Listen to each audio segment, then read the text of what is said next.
Graça e paz a todos. Quem fala é o pastor Danilo Stélio e agora falaremos sobre a nossa sexta lição deste segundo trimestre de 2021.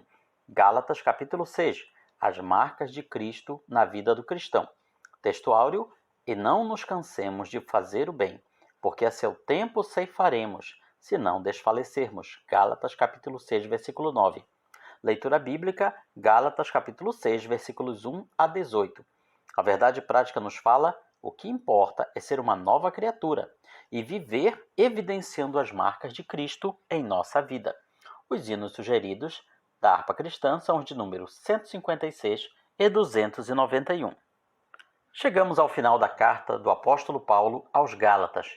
Começamos mostrando como o legalismo atrapalhava a vida cristã daqueles novos convertidos. E após mostrar as obras da carne e os frutos do Espírito, o apóstolo encerra falando sobre os resultados que a vida no Espírito produz no viver diário do cristão. Começamos falando no primeiro tópico sobre o amor que restaura e ajuda. Na visão de Paulo, a igreja é uma comunidade onde o amor precisa reinar. Aqui ele destaca o amor no sentido horizontal, o amor que se preocupa com quem está ao nosso lado, com o nosso semelhante. Irmãos, se alguém for surpreendido em alguma falta, começa o apóstolo Paulo a dizer, alguém é qualquer pessoa, seja obreiro, seja pastor, ou seja o mais humilde dos crentes. Da ovelha ao sacerdote, todos nós somos membros do corpo de Cristo. Converter-se não significa estar imune ao pecado. É nascer de novo pela palavra, mas ter consciência que a velha natureza ainda convive conosco. Portanto, estamos sujeitos a falhar, estamos sujeitos a errar. Uns mais, outros menos, mas todos temos a mesma tendência ao pecado. Só abandonaremos essa tendência, só será aniquilada a tendência pecaminosa na volta de Cristo. Então, o que fazer nessas situações? Vós, que sois espirituais, corrigiu com espírito de brandura. Paulo agora está falando sobre a correção com brandura. O que é ser brando? Ser brando é ser o contrário de ser áspero, de ser rigoroso, de ser excessivamente duro com os outros. Irmãos, vocês que são espirituais, ou que acham que são espirituais, corrijam essa pessoa de forma branda. Infelizmente, não é o que vemos em alguns locais, em algumas igrejas. A correção existe, mas de forma ríspida, de forma tirânica, de forma ditatorial, de forma que envergonha e constrange as pessoas. Não é assim que a palavra de Deus nos ensina. Quem pode corrigir? Pergunta o nosso comentarista. Os que são espirituais. E o que é ser espiritual? Na nossa época, se pensa que espiritual é a pessoa que ora muito, que fala em línguas, que está no reteté de Jeová, como alguns falam. Nada disso. Quem é espiritual é quem produz o fruto do Espírito, que Paulo ensinou em Gálatas capítulo 5. São pessoas que têm a mente de Cristo e são guiados pelo Espírito. Pessoas que olham o pecador do jeito que Jesus olha, sem condenar, mas levar ao perdão, levar ao arrependimento. Quem caiu precisa ser restaurado. Não significa ser tolerante com o pecado. Não significa ser omisso, conivente com o pecado, mas sim corrigir. Corrigido vem do grego katartizo, que significa pôr alguma coisa em ordem. Então, o que é pecado? Pecado é errar o alvo. Então, quem perde o alvo precisa voltar ao alvo, precisa voltar à pista de corrida e continuar a correr bem. Mas essa correção deve ser feita com brandura, mansidão, um dos frutos do Espírito. É muito comum hoje vermos pessoas querendo corrigir umas às outras sem o fruto do Espírito. São pessoas que às vezes olham os outros de forma superior. Eu sou superior a você e vou mostrar o quanto eu sou superior, dando a você uma correção exemplar. Vou fazer de você um exemplo para os outros pecadores. Ou então, pessoas que olham o próximo como superiores a si mesma.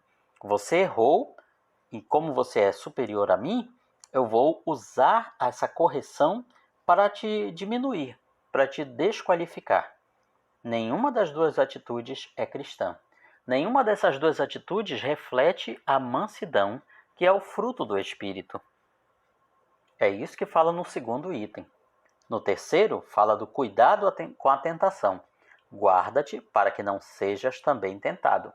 Devemos corrigir o próximo sempre pensando: esta pessoa que errou, esta pessoa que pecou, poderia ser eu. Eu poderia ter cometido esse mesmo pecado, ou talvez até pior. Infelizmente, esse é um pensamento que pouco vemos na maioria dos crentes. É muito fácil apontar o dedo para quem errou, para quem está errado, para quem peca, e dizer: eu nunca faria tal coisa. Grande engano. Todos nós poderíamos cometer aquele mesmo pecado, porque todos temos a mesma tendência a pecar. Todos temos a mesma tendência de fazer aquilo que é errado. Há um ditado que fala: a ocasião faz o ladrão. E isso é a mais pura verdade. Muitas pessoas que abrem a boca ou em seu coração pensam: eu nunca cometeria esse pecado, não cometem porque não aparece aquela oportunidade. Mas se ela aparecer, é capaz de fazerem coisa até pior. Prosseguimos agora para o segundo tópico, a lei da semeadura. O apóstolo Paulo faz um contraste entre o que produzimos na carne e o que é frutificado no Espírito. Colhemos o que plantamos. Gálatas capítulo 6, versículo 7. Não vos enganeis, de Deus não se zomba, pois aquilo que o homem semear, isso também ceifará.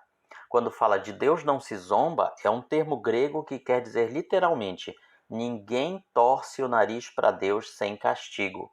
Ninguém faz cara feia para Deus sem castigo.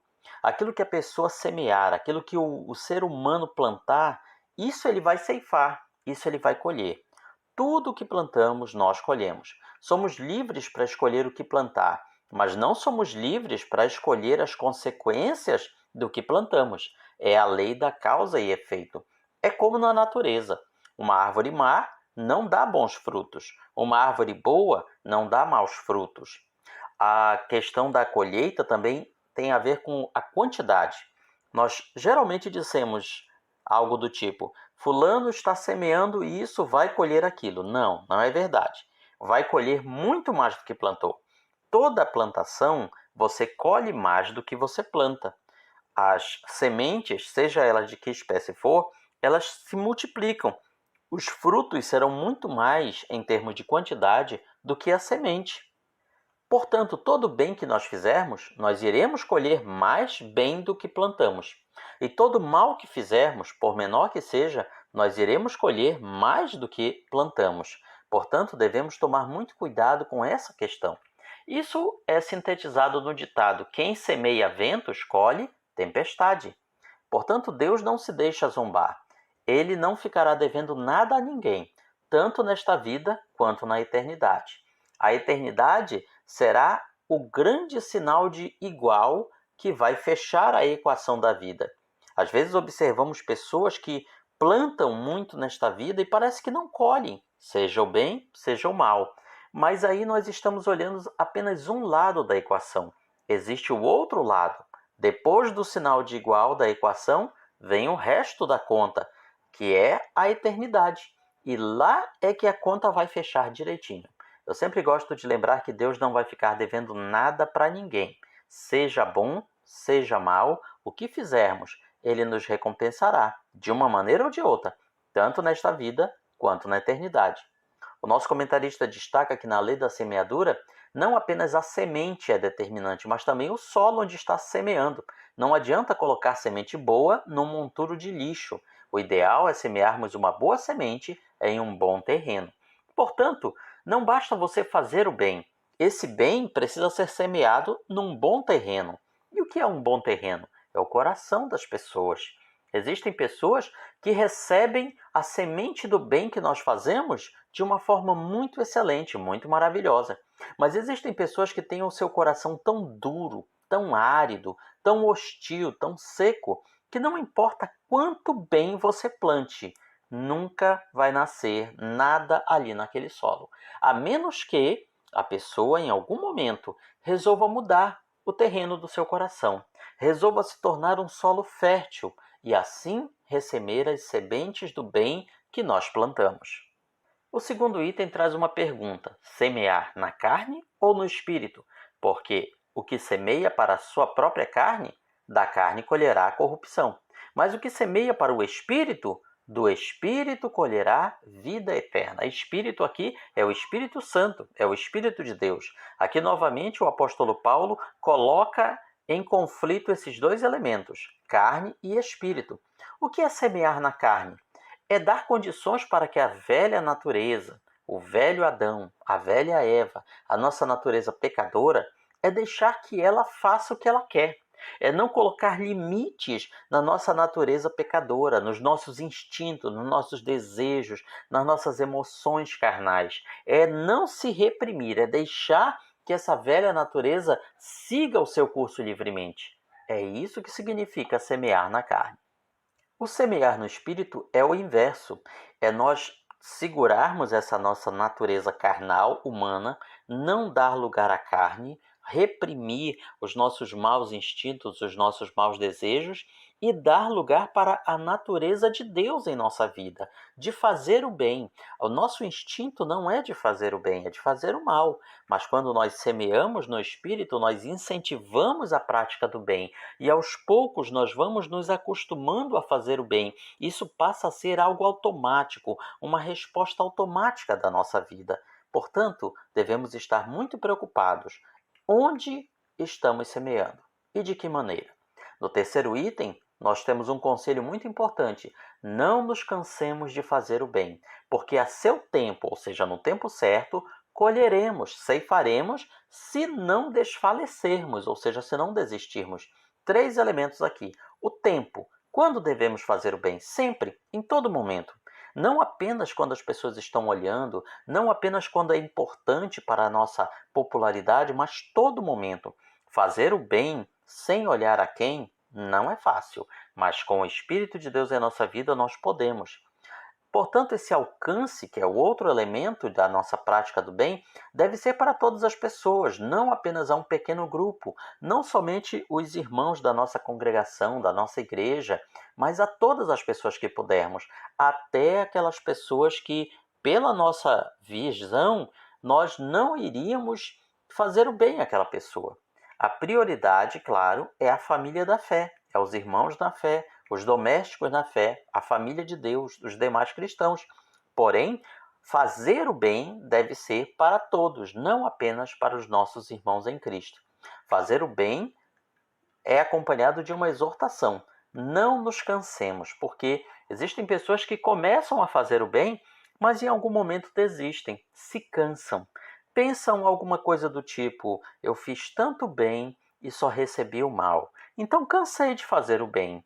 Como nós ouvimos às vezes as pessoas dizerem: cansei de ser bobo, cansei de ser besta. Agora eu vou dar a cada um conforme me tratar. Se me tratar bem, vou tratar bem. Se me tratar mal, eu vou tratar mal. Essas pessoas cansaram de fazer o bem. Então, cuidado se não estamos semeando em solo errado. Cuidado para não estragar um bom trabalho por causa do desânimo. O mundo que nos cerca, ele procura nos fazer cansar de fazer o bem. O mundo que nos rodeia, ele está passando a mensagem de que não adianta você ser bom, você não vai receber retribuição nessa vida. Olha para fulano, olha para cicrano, fez o bem, fez isso, fez aquilo, veja como terminou a vida dessa pessoa, pobre, esquecida, sofrendo sozinha. Então essa é a mensagem que o mundo passa para nós. Não nos cansemos de fazer o bem, não vamos dar lugar à mensagem do mundo. E aqui o nosso comentarista destaca o Salmo 126, versículo 6. Quem sai andando e chorando, enquanto semeia, voltará com alegria, com júbilo, trazendo os seus feixes, os seus molhos, trazendo a sua colheita. Então veja um detalhe interessante. Sai andando e chorando. Se nós queremos fazer o bem, devemos entender que muitas vezes isso vai acontecer em lágrimas. Às vezes vamos chorar porque as pessoas a quem fazemos o bem não vão reconhecer, não vão retribuir naquele momento. Não é fácil semear o bem, e semear o bem muitas vezes é com lágrimas. O terceiro tópico traz a palavra: trago as marcas do Senhor Jesus. É a recomendação final de Paulo. Ele termina a sua carta aos Gálatas com grandes letras. Isso pode indicar três coisas. Primeiro, que ele tinha uma doença na sua visão, por isso escrevia com as letras grandes. Segundo, pode indicar que ele estava ditando essa carta para um secretário, para alguém, e agora ele resolve escrever de próprio punho. Ou ainda pode significar que ele estava fazendo o que nós fazemos nas nossas redes sociais quando colocamos tudo em maiúsculas. É como se nós estivéssemos gritando, alterando a voz, como forma de destacar a mensagem. Paulo estava terminando a sua carta aos Gálatas com uma advertência: não se gloriem na carne, não semeiem na carne. A circuncisão e os rituais não funcionam para nos salvar, mas afastam vocês da cruz de Cristo. Gálatas 6,12. Todos os que querem ostentar-se na carne, esse vos constrangem, a vos circuncidades, somente para não serem perseguidos por causa da cruz de Cristo. Ele está falando aqui dos judaizantes, pessoas que tinham uma aparência de santidade muito perfeita, como os fariseus, por exemplo, mas agora estavam usando a prática da circuncisão para se gloriar, para se gabar, para impor aos Gálatas um jugo, uma prisão que eles não precisavam passar por aquilo, um sacrifício desnecessário, até porque a prática da circuncisão era dolorosa naquela época, como ainda é em alguns lugares até hoje. Ou seja, não tinha necessidade deles passarem mais por aquilo. Paulo escreve: longe de mim esteja gloriar-me, me gabar. Gloriar-se significa se ufanar, se gabar, se orgulhar. A tendência do ser humano é se orgulhar de alguma coisa, do seu dinheiro, da sua posição, da sua saúde, da sua espiritualidade.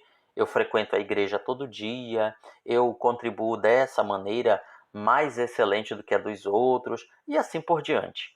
Nós sempre temos a tendência de nos orgulhar por alguma coisa, mas aqui Paulo está dizendo: eu não vou me gabar, eu não vou me orgulhar de nada, a não ser na cruz de Cristo. Hoje, para nós, a cruz é um símbolo religioso, mas naquele tempo, o que era a cruz, na época que Paulo viveu? Era um instrumento de morte, era um instrumento de tortura. Era como se nos dias de hoje Paulo estivesse dizendo: eu vou me gloriar na cadeira elétrica, eu vou me gloriar, eu vou me orgulhar na forca, eu vou me orgulhar na injeção letal, eu vou me gloriar na guilhotina. Porque era isso que a cruz era naquela época. Era um instrumento de morte. Quem ia para a cruz não voltava mais. Dali partia desta vida. Não havia como simplesmente dizer é uma questão de tortura. Nada disso. Era um instrumento de morte. E por que Paulo estava se gabando na cruz de Cristo? Algo que não era motivo de orgulho para ninguém. Ele está mostrando que a cruz ela é um instrumento de morte para a nossa velha natureza. Se quisermos viver em Cristo, precisamos matar o velho homem, matar o velho Adão, matar a velha Eva. E isso não apenas um dia ou outro, mas todos os dias. Porque todos os dias a nossa velha natureza, carnal, pecadora, ela quer assumir o controle. Ela quer tomar as rédeas da nossa vida. Paulo também declara: ninguém me incomode, ninguém me moleste, porque eu trago no corpo as marcas de Jesus. Alguns teólogos entendem que isso se referia às chicotadas, às marcas de apedrejamento, de torturas pelas quais o apóstolo tinha passado devido à pregação do evangelho. Mas também pode significar outra coisa: marcas espirituais, marcas do Senhor Jesus, se referem às marcas de sofrimento. Porque a vida do cristão é uma vida sofrida. Sofrida mesmo que tenhamos casa, comida, roupa lavada, mesmo que tenhamos conta no banco, os bens materiais, mas ainda assim a vida do verdadeiro cristão é uma vida sofrida. Porque ele vive num mundo hostil, ele vive num mundo cujos valores são anticristãos e ele sempre será hostilizado, em maior ou menor grau. Então sempre teremos, se verdadeiros cristãos formos, teremos as marcas de Cristo em nossa vida. Também marcas de Cristo está falando da nossa identidade como cristãos. Se realmente queremos mostrar Cristo ao mundo. Destaca aqui o nosso comentarista: nós vivemos pela graça, crescemos quando seguimos a direção do Espírito de Deus que vive em nós. A verdadeira espiritualidade não é imposta de fora, ela flui e transborda de dentro. A vida espiritual que agrada a Deus e satisfaz nossa alma consiste em sermos as novas criaturas que Deus nos criou para ser. Portanto, esse deve ser o nosso ideal, deve ser a nossa meta de vida. O velho homem, ou a natureza carnal, só deve ter um destino: estar crucificado com Cristo, ou seja, ele tem que estar morto, a nossa velha carnalidade. Infelizmente, na vida de muitos que se dizem cristãos, o velho homem, o velho Adão, a velha Eva está vivo e muito bem, forte, robusto e valente. Com isso, acabamos nos afastando de uma vida de graça e de espiritualidade e vivendo na carnalidade. O nosso comentarista destaca ainda que a nova criatura só tem um alimento: a palavra de Deus. O que é a palavra de Deus? Em primeiro lugar, a Bíblia Sagrada. Em segundo lugar, bons livros cristãos evangélicos. Em terceiro lugar, os louvores, as pregações cristocêntricas voltadas para Cristo. Tudo isso e muito mais é a palavra de Deus. Será que estamos nos alimentando disso? Nesse momento de pandemia, nesse momento de sofrimento que já dura mais de um ano, nós observamos muitos cristãos se alimentando de notícias, da mídia que está aí trazendo o desespero, aflição, dor, angústia. Nós temos que nos alimentar da palavra de Deus. Ela nos traz esperança e consolo para os dias difíceis em que estamos vivendo. Paulo passou essa mensagem aos Gálatas, e essa mesma mensagem é para nós até hoje. Nos desafia a vivermos de maneira a agradar a Deus. Porém, se queremos agradar a Deus, precisamos entender que iremos desagradar o mundo. E o mundo vai nos desagradar, o mundo vai nos hostilizar. Conclui o nosso comentarista na aplicação pessoal. A vida espiritual que agrada a Deus e satisfaz a nossa alma consiste em sermos as novas criaturas que Deus nos criou para ser e evidenciarmos as marcas de Cristo. Esse, portanto, é um breve resumo da nossa lição, e na sua escola bíblica dominical você vai aprender muito mais. Deixamos aqui nossos parabéns para todas as mães pelo vosso dia. Que Deus vos abençoe grandemente, vos faça prosperar, crescer na graça e no conhecimento do Senhor Jesus. Visite também o nosso blog, palavravivaefiel.blogspot.com, onde você poderá baixar gratuitamente esta e muitas outras lições da Escola Bíblica Dominical, tanto do Programa de Educação Cristã Continuada, quanto também da CPAD. Deus abençoe a todos. Esta é a nossa escola, escola dominical. Esta é a nossa escola, uma escola sem igual. Uma escola sem igual, que faz bem a toda a gente. Quem não vem a essa escola, com certeza está doente. Com certeza está doente, ou estava trabalhando. Quem trabalha no domingo, o Senhor está roubando. O Senhor está roubando. O que chega atrasado, o seu nome fica ausente.